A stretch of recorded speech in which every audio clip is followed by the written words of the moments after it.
Alright, let's cover some of the differences between Personal Budget Droid, the first application, and Budget Droid Professional.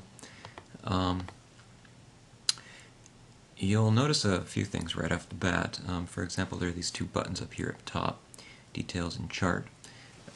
Those are relatively important. The first Budget Droid would only let you view the current month's budgets and last month's budgets. This one will let you go back as far as you have been using the application. On top of that, in here you can also view a chart of the transactions, which lists the 10 most recent for this particular period, as well as export data to your SD card or to email. So that's that.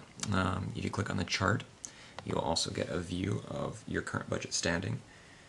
There are no decimals, so it's just rounded off. Here it says we've spent 20 with 80 remaining. And of course, as spent goes up, remaining goes down. So another nice feature is we have save values default. If you have a payment that you know is going to be the same amount each time you pay it, then you can go ahead and check this. And whenever you select that category, it'll autofill these fields. In the budgets, that's where we have some of the big changes. You'll notice the monthly, weekly, and bi-weekly configure settings. These will let you, first of all, for monthly, choose which day of the month your monthly budgets will reset on. So if you get paid on the 15th of each month, then you can make that the 15th and then your budget will reset then. Weekly does the same thing, pick the day.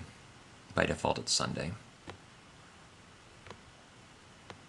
And for bi-weekly you have to actually select a date, kind of a base date, on which all your future bi-weekly budgets will be based. You can always go in and modify this at any time. So, for example, if you get paid on the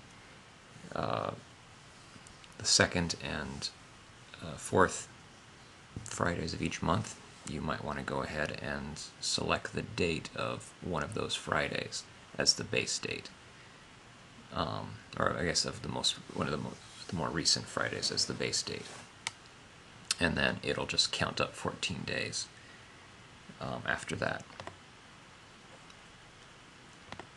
The Accounts tab is entirely new. Here you can go ahead and add multiple accounts to go by. So if you want your checking, your savings, if you have any sort of, I don't know, brokerage account or what have you, you can add that all here. And then we have the Reports tab. You can get a view of your monthly budgets as a whole. And once again, you can chart and export. It's all doable, and you have that for all three: monthly, weekly, and bi-weekly.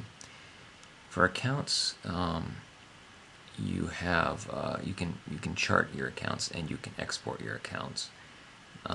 They don't really operate on a by-period basis, so no monthly, weekly, so you can't go previous or what have you. One thing to note is this list here. You can't see it, but this is where it says checking. If you had multiple accounts, they would show up in here as a list. And eventually, if you had several accounts, you would actually have to scroll through them. So just keep that in mind. And then we've got our transactions list. You can edit any of these. That's a new feature. The old one would just let you delete it.